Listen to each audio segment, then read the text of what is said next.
71% of our sisters are not married, 29% will never get married, 63% of our brothers are not married, 30% of them will never get married. There is no culture in the history of humankind that has risen to maximize their full human potential without family at the center of their culture. In the words of our brother Thomas Sowell, the greatest problem within the black community is not racism or even white supremacy, but instead it is the culture that devalues family and uplifts, well, baby mamas and baby daddies, the broken household of the broken family. And so that being said, I want to hand the mic over to a man who explains this in a brilliant way. And honestly, he's going to do this more than enough justice, but I will be giving my 2 cents throughout. If you want to see the video by itself, click on the link in the description. Otherwise, let's get into it. Now presenting my friend and your soon-to-be friend too, Dr. George Frazier. And the reason I say he's my friend because he's a man who tells the truth, regardless of if you like it or not. And damn it, you're my type of people if that's you. So let's get into it. There's a talk I give on the 5 biggest challenges black people have for the next 100 years. The number 1 challenge is the existential crisis of the black family. The existential crisis of the black family. Marriage in our culture is down to 34%. When we were growing up, it was 85%. It's now down to 34%. 71% of our sisters are not married, 29% will never get married, 63% of our brothers are not married, 30% of them will never get married. There is no culture in the history of humankind. This is not normal. And as he said, when he was growing up, which is not long ago, and that should really put it into perspective for us, right? Is to say this isn't something that's been going on since the beginning of time or, since slavery, etc. Even in the atrocity that was Jim Crow, even in the atrocity that was antebellum slavery, you still had families that were together or tried to be together. A man will be damned if he let his wife and his child or children not be in his presence. He was willing to die rather than be separated from the ones that he loved most and that he had vowed to protect. And yet here we are today, and you got dudes who literally are willing to opt out. Women who are literally willing to opt out or even unalive their own child. That is a byproduct of the devaluation of marriage. That's what happens when you have a Lyndon Baines Johnson coming in and promising all of these handouts, all of these social reforms, the welfare, the Section 8, maybe not WIC at that time, but food stamps and things of that nature. When you have these sorts of programs that are incentivizing women not to have a husband in the home, then you also have the full-fledged force of modern feminism coming in saying you don't need that man. Get rid of that man. The patriarchy is your biggest problem. And you start to devalue the structure of marriage, the foundation of a household, which is a man and a woman coming together and reproducing in the context of marriage as opposed to outside of that weddedness. When that becomes a reality, then what we're seeing today as a said culture, the mainstream culture, is what becomes the reality. A degenerated, dysfunctional, and toxic environment. I know we like to pretend sometimes it's not happening. I know we like to call, individuals like myself sellouts for even talking about these things. But that's the reality, folks. That's what's actually happening. And so I'm going to let this brother continue to cook. But, some of these things re-trigger me all over again. And I know that it is our battle to fight. Nobody else can do this for us. We have to be the ones to change. That has risen to maximize their full human potential without family at the center of their culture.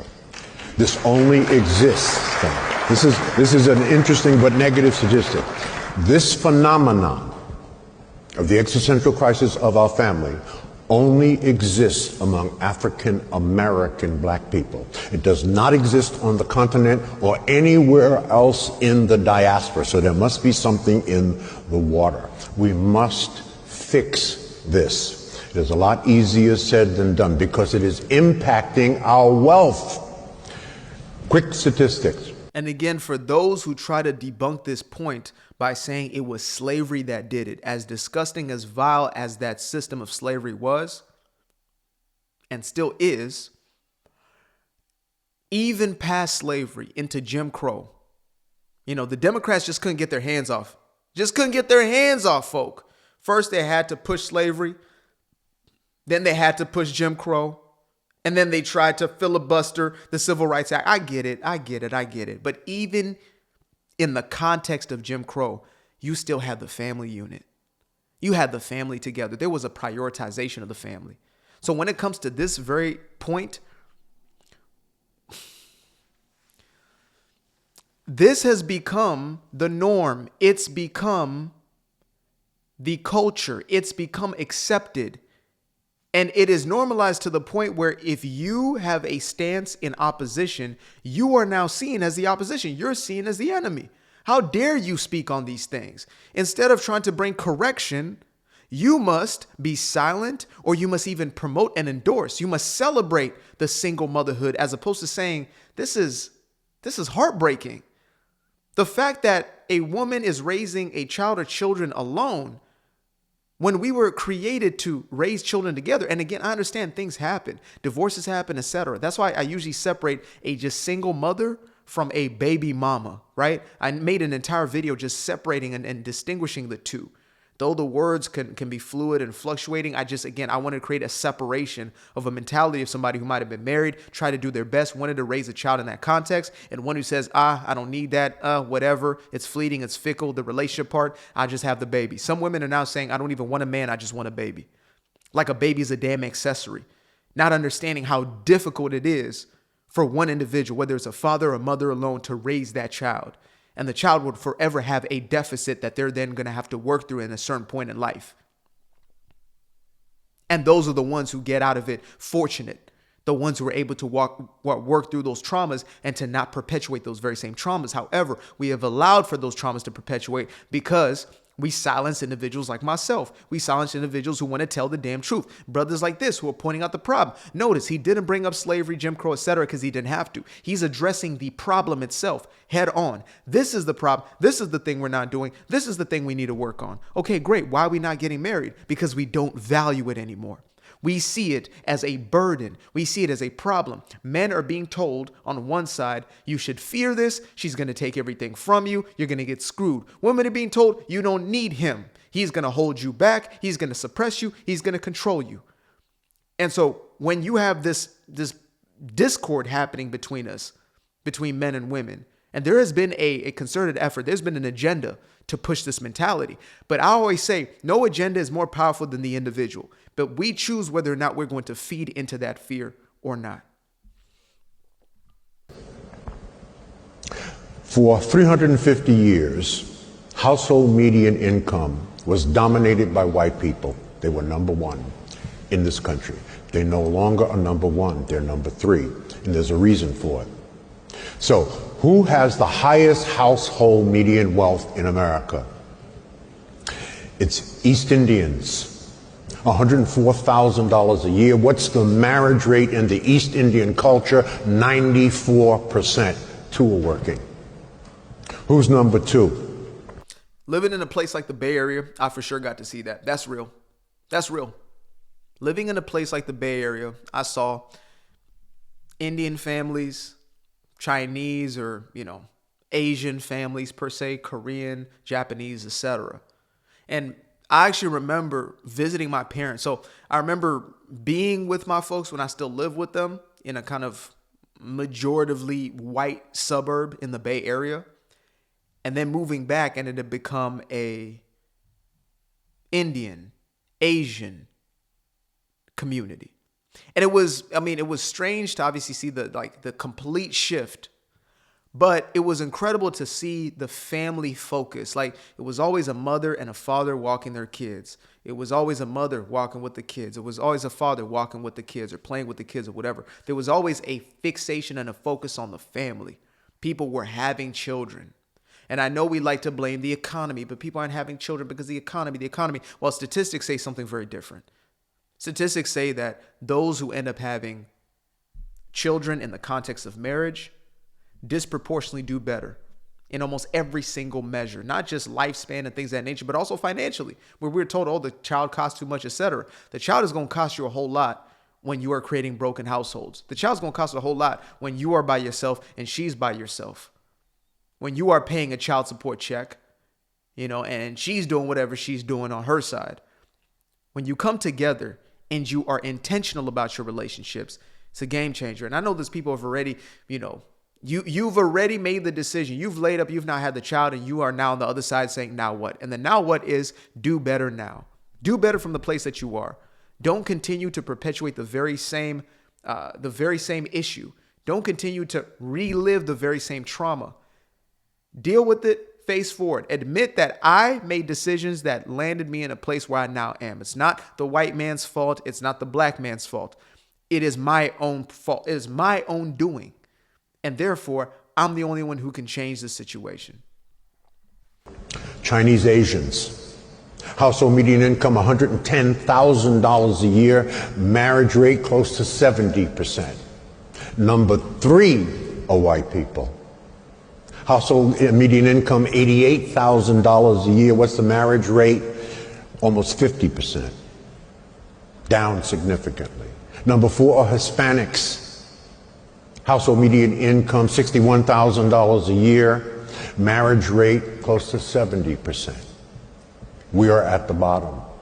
Household median income $55,000 a year. Marriage rate 34%, and projected based on facts and statistics that if we do not fix this, because white folks ain't fixing this, our marriage rate will be in the low teens in the next 20 years. This is an enormous challenge. I don't know if y'all heard that. He said in the low teens. There's already been absolute devastation from what it is right now in the 30 percentile. If we had 85, 90% of boys and girls being raised in single mother, single father households, and say about 80% grew up in a single mother household, 20% single father. It's a Pareto principle. It's everywhere. Do y'all understand what that means? That means that this said community is utterly destroyed. That's why in the beginning he said this is an existential crisis. Existential. It means it is threatening at the most absolute level. This is a true life or death situation, except it's not the individual. It is an entire people's. And if there is not correction, this is going to be fulfilled. That's the thing I think we fail to recognize as humans sometimes, let alone just in race or in quote unquote race. We're all a human race, but ethnocentrism within our own little tribe and our own little culture. We fail to recognize that your quote unquote people could be gone tomorrow, just like your own personal lineage, right? If you do not reproduce or don't have the ability to, or whatever it is, your exact DNA is not going to perpetuate itself.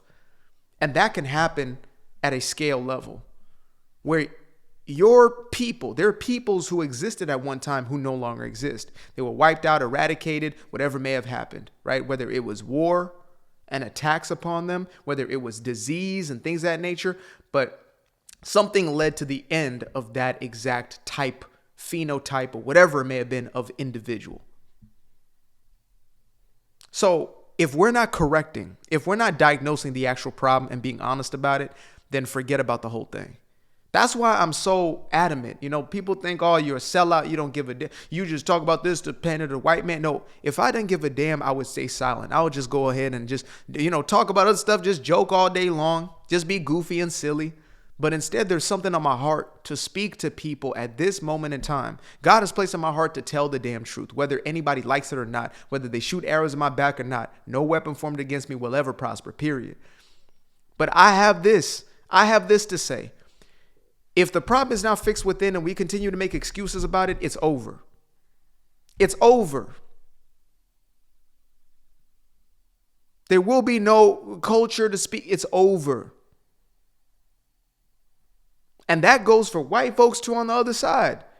It's over for whatever your lineage is. And again, I'm not somebody who, I'm racially fixated as far as relationships, etc. I believe that humans should and have always been intermingling and mixing, and our skin color shouldn't have anything to do with it. But mark my words, if we continue to go down the track that this man is warning us about, And you start to see the teens.